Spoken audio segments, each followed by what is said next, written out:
Hi Algebra 2 students, this is the video for your section 2.4 notes, which we'll be covering on Monday, September 17th, while I am out of town. So these notes are available in PDF form on the class website as well. So if you wanted a printed off copy or an electronic copy, you can find them there. Today we'll be covering section 2.4, which really works with coming up with the equations for lines. So given graphs or given information about what's going on with a line, how can we identify its equation? So it's just a natural extension of the first three sections we've done working with lines. Now this information we'll be covering on Friday again as well. So if you have any questions on this content, you can certainly email me, or you can check out the practice that we do then and let me know what questions you have. Tomorrow in class, what we'll be doing is working with this content as well as content from the previous three sections in ACT style format. So you can see, based off of what we've covered and the way we've covered it in class, how can you approach those kinds of problems on those sorts of tests. So that way you feel really prepared for those when those exams come along. So let's go ahead and get into some examples where our goal is in each one to come up with the equation that describes what's going on in the line. So that's just that general information there. Our first example here, it asks us, given this information on the graph, how can we write the equation of the line shown here? So when we've worked with lines, we've worked with them in slope-intercept form, which means that we use the equation y is equal to mx plus b, where m is of course our slope, and our b value is our y-intercept. So if we're given a graph and we're trying to come up with the equation in in slope-intercept form, we just need to figure out what's our y-intercept and what's our slope. So if I look at this graph over here, I have the point 0, 11, and I have the point 1, 14. So here at 0, 11, that's where I'm crossing the y-axis. So that's going to be my y-intercept. That means I already have the b value for my line. The b value is the y value when I'm at that axis, so that's going to be my 11. Then I just need to figure out, okay, given that information, how can I find my slope? And if I have 2 points, I can always find the slope by using my y2 minus y1 over x2 minus x1. So let's just go ahead and check that out. My slope is going to be y2 minus y1 over x2 minus x1. My y2 value here is 14. My y1 value is 11. My x2 value is 1. My x1 is 0. So here I've got 14 minus 11, which is 3, over 1. So my slope is just going to be 3. Now I can do that as a calculation, or I could just check out the graph that I'm going up 1, 2, 3 units. That's my rise, and over 1 unit, that's my run. Then I can just take that information and plug it into the slope-intercept form. So y equals 3 my slope times x plus 11 my y-intercept. That's my equation for that line, and I'm good to go there. So anytime you have a graph where you can clearly see the y-intercept, the only other thing you have to do is figure out the slope, and that can be either from the calculation or it can just come from graphical analysis here. In this example, it says, previously, we had the value of the y-intercept and were able to evaluate the slope of the line graphically. If we are given information about the slope and a second point that exists on the line, it can be easiest to work with the point-slope form of the linear equation. So we talked about slope-intercept previously. Point-slope form is just another equation that we want to be familiar with that describes the same information. With point-slope form, we use the expression either y2 minus y1, or you may just see, and this is the form I prefer, so I'll write this as y minus y1 equals m times x minus x1. So if we're working with point-slope form, what that means is we need a slope, and then we need an ordered pair x and y. This y here and this x value are just going to remain variables. So let's see what it looks like when we plug into an example of that type of line. Here it says, write an equation for a line with a slope of 9 that passes through the point 2, 10.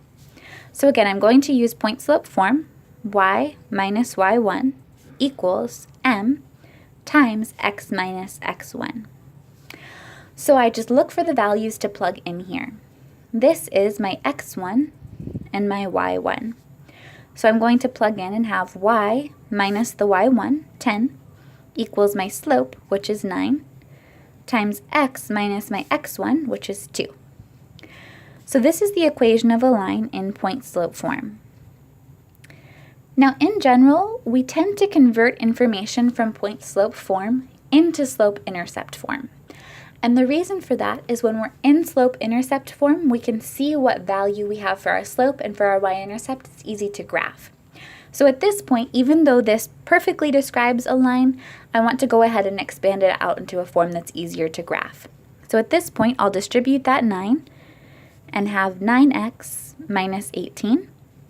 And then next I can add over this 10. So I'll have y equals 9x minus 8. And that's the form that I want to report it back in. So if I have a slope and I have a point, I can work with point-slope form, and then I can convert that into slope-intercept. That way, if I ever wanted to take that information and put it on a graph, it's in the easiest form possible to do so. Next up, we're going to see, okay, given the information that we have involving writing the equations of lines, either with point slope or with slope intercept, how does that relate to the information that we know about parallel and perpendicular lines? So here, this example, number 3, working with parallel lines, asks us to write an equation for a line that passes through the point 1, 8, and is parallel to the line given by the equation 30x plus 10y equals 90. So notice, this is the equation of a line that's in standard form. And what we're asked to do is to write an equation for a line. So that's our goal. And sometimes we just want to identify that from a problem. What are we actually trying to do? So here we're actually trying to get an equation for a line. Now, to get an equation for a line, all we need is a slope and an ordered pair. So I need to identify, how can I figure that information out? Well, I've already got an ordered pair. That's the point 1, 8. And then I need to find my slope. So here, I'm being told to write a line that's parallel to another line. So parallel lines have the same slope. So those are my parallel lines there. So all I need to do is take this equation in standard form and figure out what its slope is. So I need to get y by itself. I've got 30x plus 10y equals 90. To get y by itself, I'm going to subtract 30 over to that side, the 30x.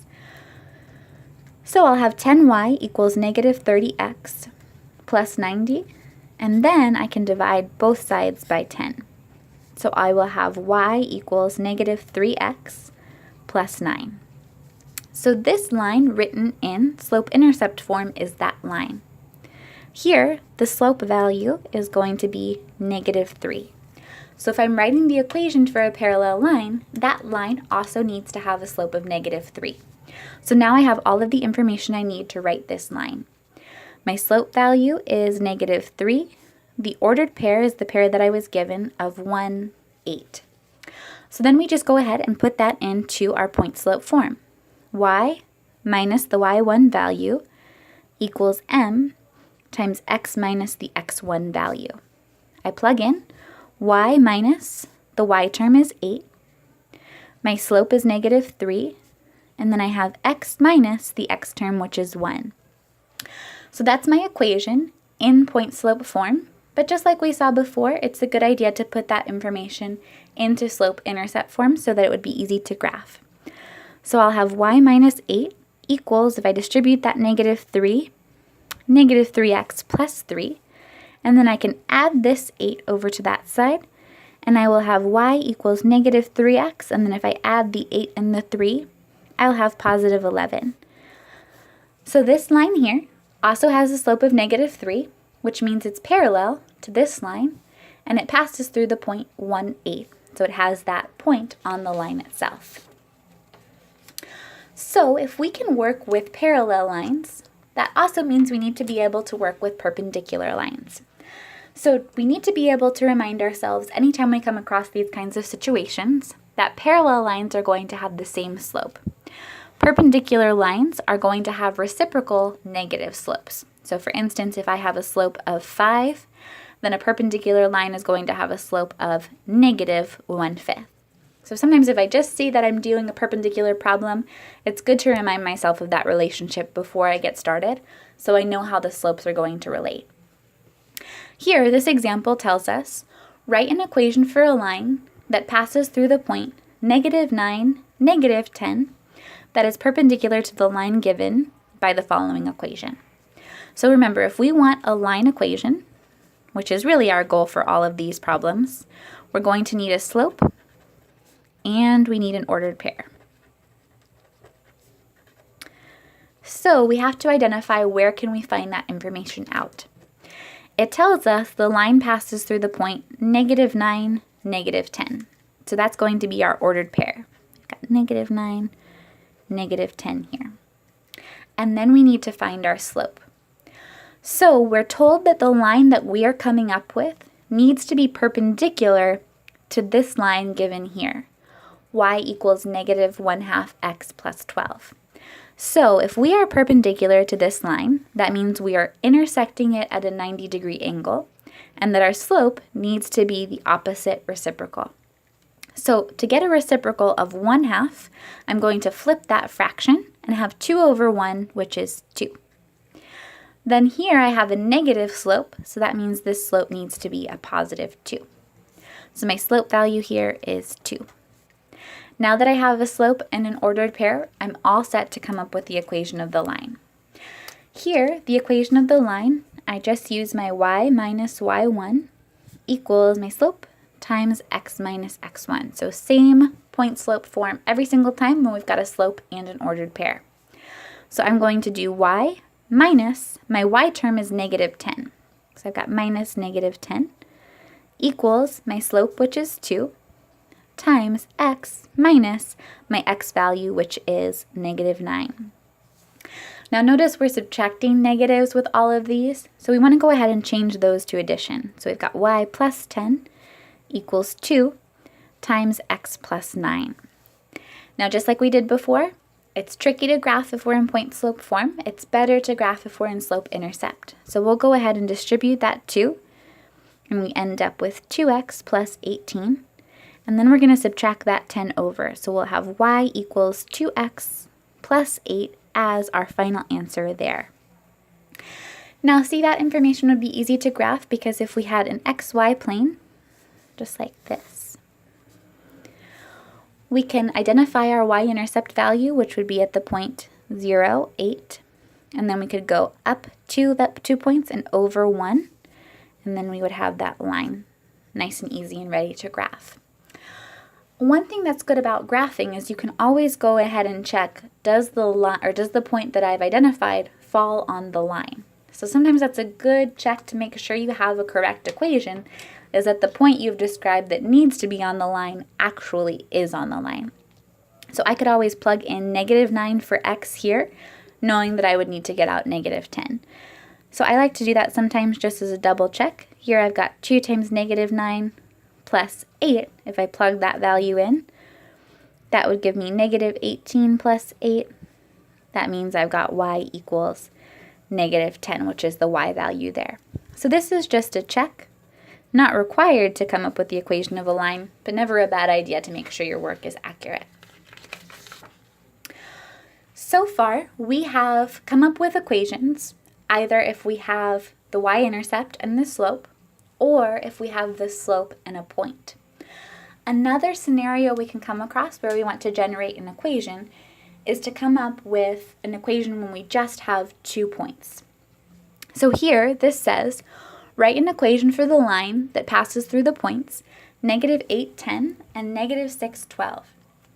So remember, what we talked about is if we need a line equation, what we need is either the slope and the intercept, and then we can plug right in, or we need the slope and an ordered pair. So at this point, we just have 2 ordered pairs. We do not have the slope.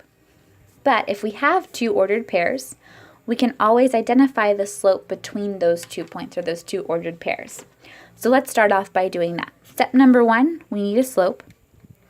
So we are going to subtract our two y values and divide by our two x values subtracted. So here, 12 minus 10, that's going to be my two y values subtracted. And then I'll have negative 6 minus negative 8. So negative 6 minus negative 8.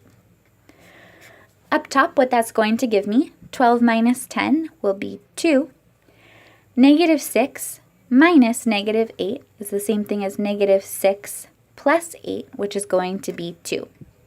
So my slope here is just 1. Then, after I have a slope, it says find the point slope equation using the slope and either of the points. So you have an option. If your goal is to come up with the equation and you're given 2 points, you can use either of the points to come up with that equation. So let's go ahead and pick this first point.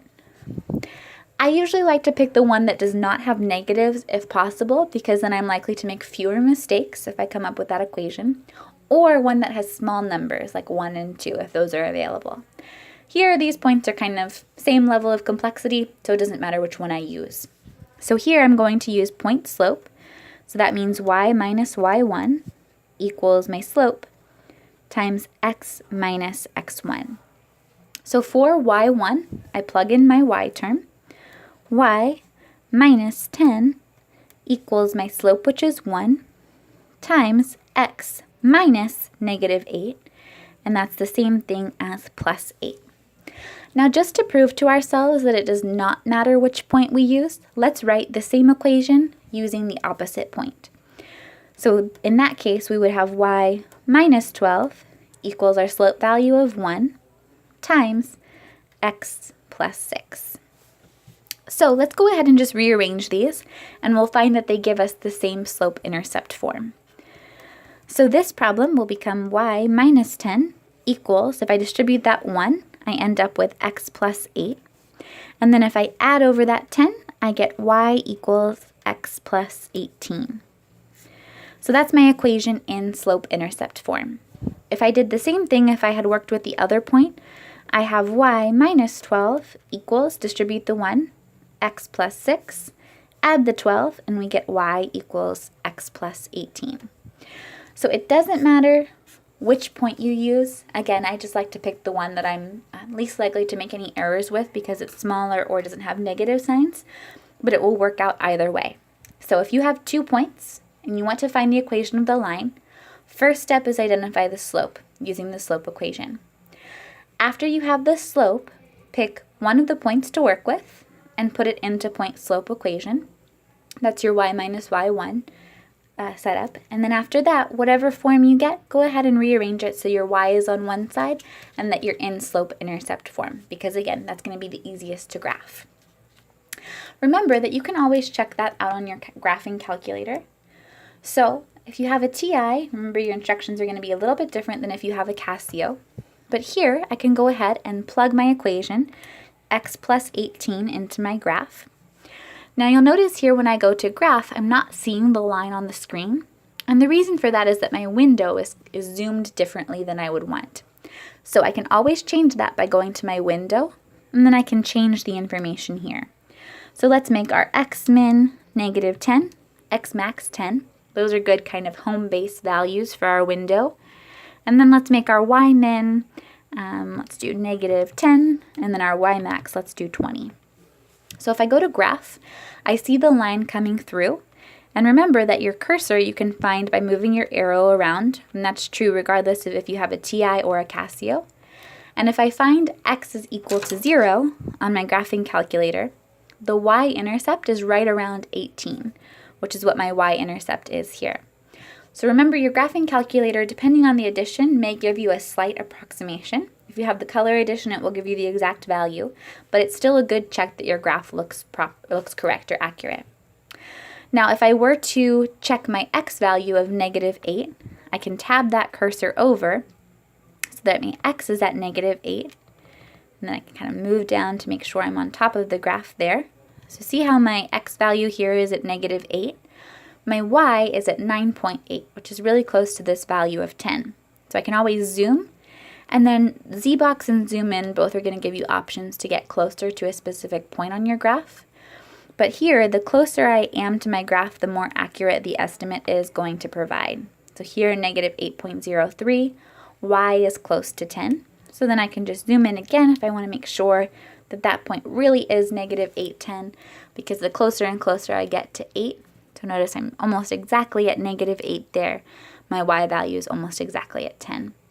So your graphing calculator is a great tool when you have the equation for a line to make sure that both of the points are on that line and that this is the equation's graph that you're looking for.